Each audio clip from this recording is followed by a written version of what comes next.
So it is my pleasure to welcome you all to this formal opening for the Harley collection. I hope that many of you were able to join.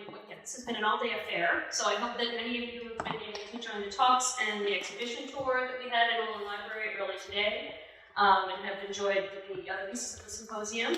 I hope you're also all looking forward to seeing the play as much as I am. Very excited. The First Man. Just logistically, I'm going to make some very brief remarks and introduce our speaker. Then we will have another brief talk. We will begin the play. We're expecting to begin the play at 7. We'll have a brief break in between. So if you need to pop out and grab a last bit of food or some cookies or use the restroom, you'll have an opportunity.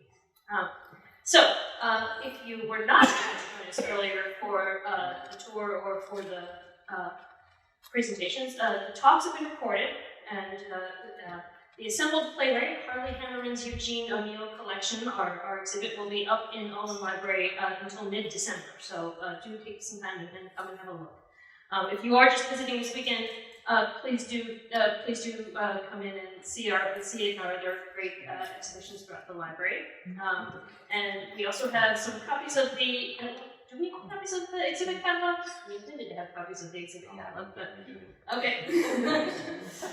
Sorry, no copies of the exhibit catalog, but there are some in the library.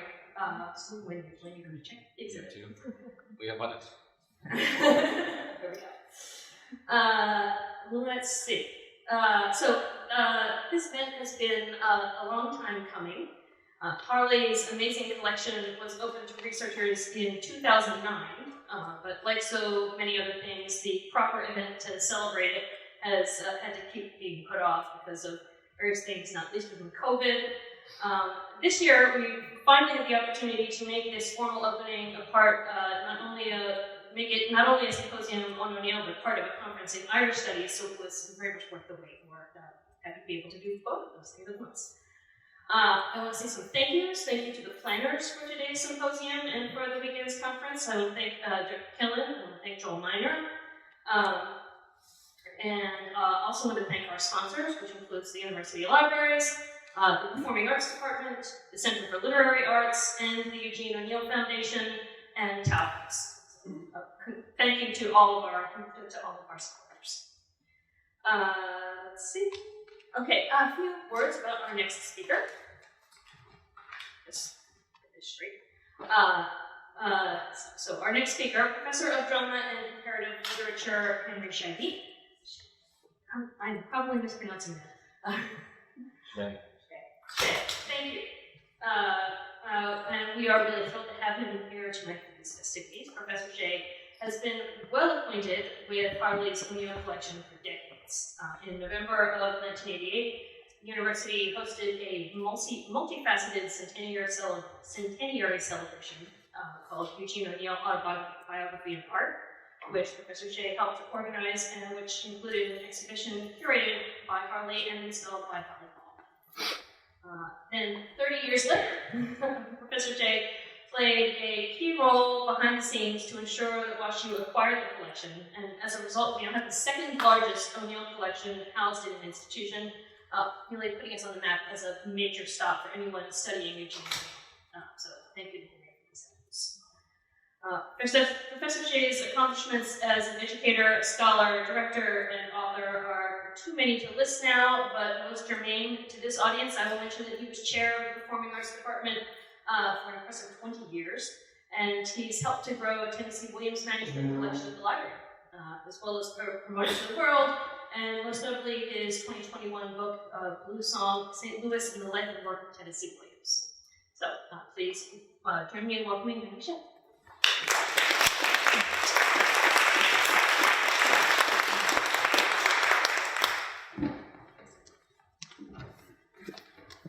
Good evening, everybody. It's delightful to be here. My name is Henry Shea, actually, but you may know me as the person who was responsible for the 1988 conference that we held here called Eugene O'Neill Autobiography and Art. along with Harley. And it was because of that I have no hair at the moment. So these things do cost, they take their toll. I want to thank Joel Miner and Dirk Killen for their intrepid sponsorship of making sure that this event and that Harley's collection were so beautifully received. And I might say also mounted with exquisite taste and beauty. I think we shouldn't forget that somebody had to install that exhibition, and it was just, I thought, breathtaking. So I'm going to do a little bit of deconstruction about Harley Hammerman. It's not a roast. I don't know Harley well enough to roast him, but if I did, I could roast him. I did notice, Harley, that you did speak behind a pillar for a good long time. As a theater person, I just wondered. That's not a good idea. When I first got to know Harley Hammerman, can you hear me all right? Okay. When I first got to know Harley Hammerman some 36 years ago, I asked him a question. I asked him how a lifelong St. Louisan and a successful Washington University trained radiologist and founder of Metro Imaging had developed this strange passion for collecting the works, letters, manuscripts, posters, and ephemera of the central figure of American drama, Eugene O'Neill. In our conversations, to employ the language of tonight's presentation of O'Neill's play, The First Man, I set about searching for the missing link. That will resonate, hopefully, after you've seen the production. What made Harley a man of kindness and grace, and someone who I consider always upbeat, set about documenting the life and works of a man who, while undoubtedly a man of extraordinary genius of the first order, was also a man who seemed to be Harley's complete antithesis.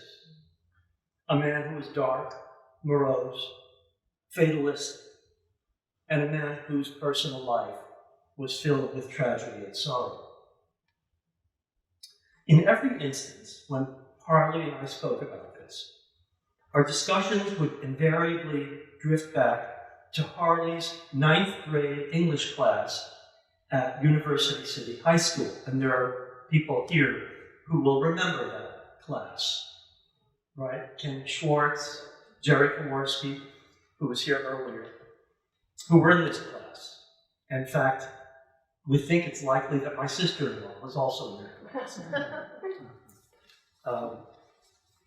So our thoughts go back to Harley's English class, where he was first exposed to the Emperor Jones by his English teacher, the imposing, widely feared Miss Wanda Bowers, who apparently always dressed in black.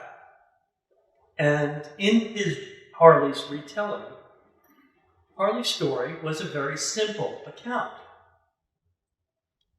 one that was easy to grasp. Some doctors, he said, play golf.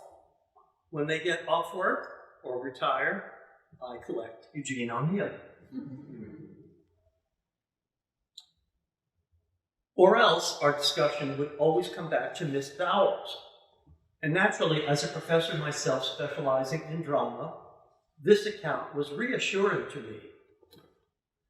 After all, I love to hear it spoke about that an educator could so influence a student's life that 40 or 50 years later, they were still influenced by this teacher.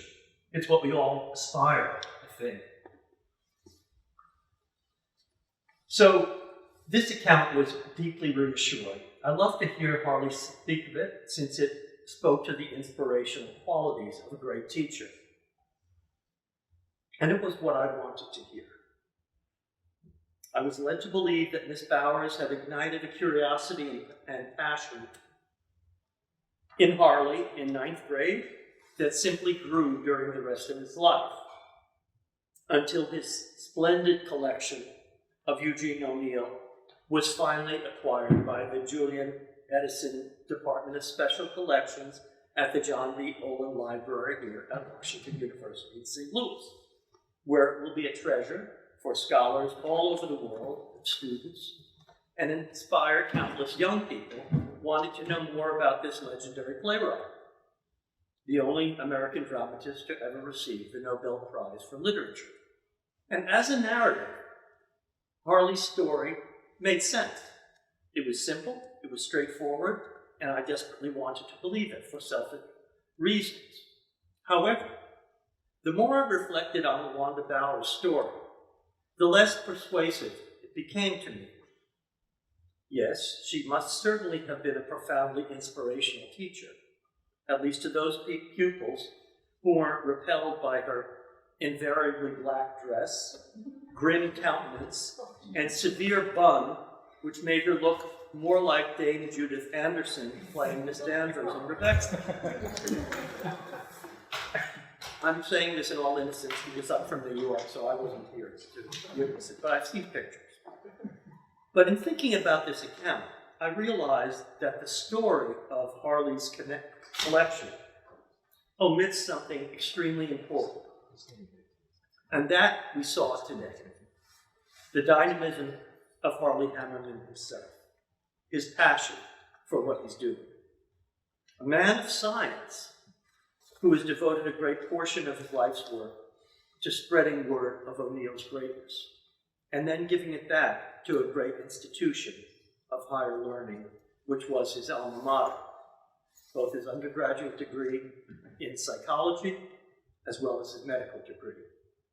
Harley's given hours collecting, researching, and acquiring manuscripts, books, letters, mementos, and I have to say this, I would really not be able to live with myself if I didn't, even O'Neill's underpants. It just gives me a certain joy to talk about O'Neill's underpants. And I expect I'll do it again. So we saw the wonderful display in special collections, not to mention his founding the eoneil.com website in 1999. For all these years, Harley has, with a true scholar's discipline and passion, spread the gospel of O'Neill so that one day it would be given to Washington University, making our institution the recipient of the largest privately owned collection in the world. So in thinking about what to say to express our great thanks to Dr. Hammerman at this long-delayed, long-awaited symposium, at which we are also to be graced by a production of The First Man, a play about a scientist with a single-minded passion to discover the first man. Something occurred to me, and that is that in his single-minded pursuit of O'Neill, Harley's quest was not simply analogous to the scientific journey of Curtis Jason, the nominal protagonist, not so nominal protagonist of The First Man. He was also following along the trajectory of Eugene O'Neill himself. Bear with me. A diagnostic radiologist by training, Harley's day job, as it were, is to see beneath the surface, to look beneath the skin and use advanced radiological techniques to examine the human body with the intent of diagnosing the body's ailments. Ailments invisible to the naked eye. And I would argue that in plays such as Anna Christie's Strange Interlude, The Iceman Cometh, A Moon for the Misbegotten, and particularly A Long Day's Journey into Night, O'Neill was seeking to develop a kind of diagnostic radiological quest in which he saw nothing less than delving beneath the human surface to reveal our underlying conditions, our weaknesses, in O'Neill's term, our pipe dreams. What I came to understand was that O'Neill, in some ways, was quite similar to the method of the diagnostic radiologist, and his aim was to take a metaphorical X-ray, applying it to the human psyche. So what I've learned in thinking about Harley's great gift to the scholarly community and to Washington University is that at some level, the optimistic Harley and the dour, melancholy O'Neill are not that different, and in fact, share a kind of brotherhood. Both, in different ways, have made our lives better.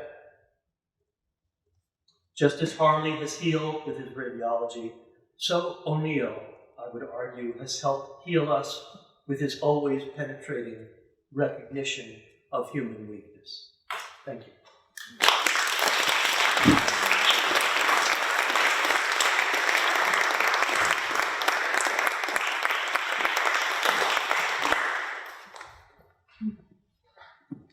I'm going to try to use the table.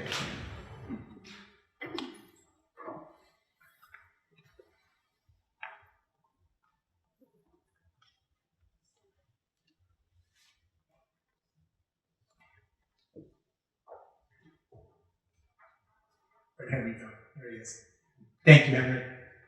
Nobody asked me who I wanted to introduce me tonight, but if they had, it would have been only one name. It would have been you. I feel like I sort of bookended your career. You know, you started here and shortly thereafter did the 1988 program, and he's retiring this year with his program. So I guess I'm sort of a bookend, maybe one of Ron's me. Thank you very much. A lot of people to thank. I want to thank Nigel Gossedy, who's the head of special collections. Nigel was the one I first contacted about WashU requiring my collection. She wasn't the first one to see it because she stood me up, she had a date with a gallbladder. But she was instrumental in making it all happen. So, and a delight to work with her. So thank you. I don't know if you're here tonight, but thank Sarah Schnurger, who processed the collection, and Marcia Sack, who cataloged the books and other materials once I got here. I had fun working with them to get everything right and make sure everything was here. Thanks to Dirk Killen, where's Dirk somewhere? Who's there? I lost it. Anyway, for all the planning he did this weekend, and planned for a long time for this weekend over and over again to make it work, so thank you. I want to thank Beth Weinstra, who is Associate Professor of English at Jackson College, who is not here today because she had COVID, but she talked to us on Zoom this morning. And also Katie Johnson, who's a professor of English at Miami University. They both wrote introductions to the exhibit catalog. And as I said earlier today, they nailed me. They knew just what I was about. I was about sharing my collection and about the website. And it was gratifying to know that I wasn't doing the website in the back, and there are people out there that are actually using it. So it was wonderful. Thank you. I want to thank my wife, Marlene. She's been there at my side for collecting O'Neill for 50 years, and there was a lot of good, and she'll tell you there was a lot of maybe not so good, and, but most of it was good. And, you know, she wasn't a golf widow, but she may have been an O'Neill widow at times. I want to thank my children for being here, and my grandsons, and my brother and his wife, and my friends for all being here to celebrate with me. And I want to thank, last but not least, Joel Miner. You know, I refrained from thanking you today. I was waiting to the end. Joel was there and saw the collection for the first time. His gallbladder was okay, I guess. And he was there day one, and he's there today, and he's been there every day in between. And he shepherded the collection from my home to WashU. He shepherded me along the way. He was responsible for responsible for putting this on, for the exhibit that was just amazing how he put it together, the exhibit catalog. And not only that, but he's just a terrific guy, and we got along well, and it was just a pleasure. So thank you, Joel. Okay, now I have to say some things I'm told. So, all right. On May 18th, 1965, 15-year-old Harley Hammerman purchased the first edition of Eugene O'Neill's Owl Goodness at the Greater St. Louis Book Fair, held annually in a big red and white checker tent on the parking lot of the Clayton branch of the famous bar department store. So began my O'Neill collection. On December 5th, 2018, Joel Miner, curator for Washington University's Modern Literature collection, came to my home to carefully wrap and box my collection. 2 days later, it would be picked up by a truck and transported to a new home. An inventory detailed over 1,500 books, manuscripts, letters, photographs, production artifacts, and other ephemera. The tattered first edition of Our Wilderness I had obtained at the book fair in the famous bar parking lot had been replaced by more pristine copies with inscriptions and dust jackets. The Clayton branch of the famous bar department store had also been replaced. In 1991, it was closed, and the property sold to Washington University to be used as a western annex for the library. The truck that picked up the mountain of boxes from my home took them to that annex about a mile west of here. The boxes were offloaded on the same parking lot I had purchased that first edition of Our Wilderness some 50 years earlier. On his deathbed, O'Neill whispered, "Born in a hotel room, and goddammit, died in a hotel room." My O'Neill collection was born on a parking lot, and it died on that same parking lot. It died on that same parking lot. I have painstakingly nurtured and grown my collection for over 50 years. It had given meaning and structure and ritual to my life. The collection defined me as much as it defined O'Neill, and now it's gone. Did I regret my decision to turn it over to Washington University? Perhaps. But I moved on. I started writing about old St. Louis restaurants on a website I called Lost Tables. I was still a collector, so I began collecting menus and other restaurant memorabilia. I created a Facebook page to publicize my website, which took on a life of its own, with over 12,000 members avidly reminiscing about Lost St. Louis restaurants. Where my O'Neill collection garnered little public attention, everyone knew about Lost Tables. I was interviewed on the radio and for magazine and newspaper articles. I even made it into the Wall Street Journal. I was asked to give talks at the Missouri History Museum and to various organizations. People would come up to me at restaurants and social gatherings to talk about my hobby. No one had ever stopped to talk to me about O'Neill. My O'Neill collection became a distant memory, aided and abetted by the pandemic, which delayed Washington University's formal opening plans. Originally scheduled for fall of 2020, the opening event was pushed off to March of 2021 and then to the spring of 2022. Each time Joel emailed me a new date, I figuratively shrugged my shoulders. I wasn't sure I still wanted to participate anymore. At long last, the date for the opening was finalized for October of 2023. It would include a display of my collection at the Open Library exhibit space. Joel invited me to a lunch meeting at the library in June of 2023, where a handful of boosters would brief me on the festivities. Perhaps Joel sensed my ambivalence and was trying to motivate me. I bet he was. At that meeting, I was surprised how conversant I was about the collection and its history. Anecdotes came flooding back. I was actually enjoying myself and my reconnection to O'Neill. The following month, Joel asked me to look over the supplemental text and labels he had prepared for the exhibit. In addition to the text, he sent me links to images to, quote, help jog my memory on anything that was fuzzy, end quote. I read the 20-page document describing books and manuscripts and other items in the exhibit as if they were estranged children with whom I was reuniting. I didn't have to click on a single link to jog my memory. Nothing was fuzzy. I knew all their faces. The exhibit was scheduled to be up from July 29th to December 17th behind a glass wall that ran the length of a corridor on the ground floor of Oldham Library. July 29th was a Saturday. I arrived on campus at 9 o'clock in the morning. The campus was virtually empty, as was the library, as I entered the dark corridor.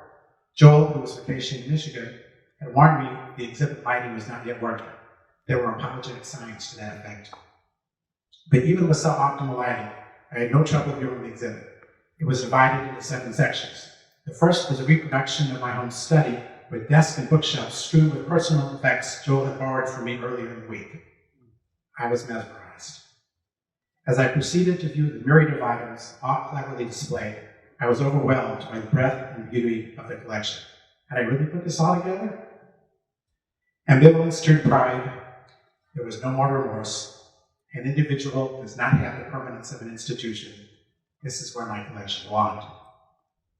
I needed to express my feelings to someone, but on this summer weekend, the library was all but deserted.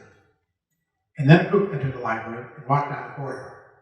A couple and their two sons were on a tour of the campus, the older son and prospective freshman. The tour guide tried to recruit with facts and figures. I subsequently learned he was the university's basketball coach. The younger son, bored by it all, pressed his nose against the glass and started looking at my collection. I struck up a conversation. They were visiting from Wisconsin. I told them I had attended Washington University as an undergraduate and that it was a great school, and this is my collection. Yes, I had to tell them who Eugene and Hill was. I don't think the basketball coach knew either. They politely listened as I told them a bit about the collection. I think they were impressed that I thought enough of the university to make it the home of my lifelong obsession. Maybe this would tip their decision in favor of WashU. Oh, they also noticed the Russian artifacts Joel had included on the bookshelves of my virtual study. They were very interested in my Lost Tables project. So was the basketball coach. Thank you.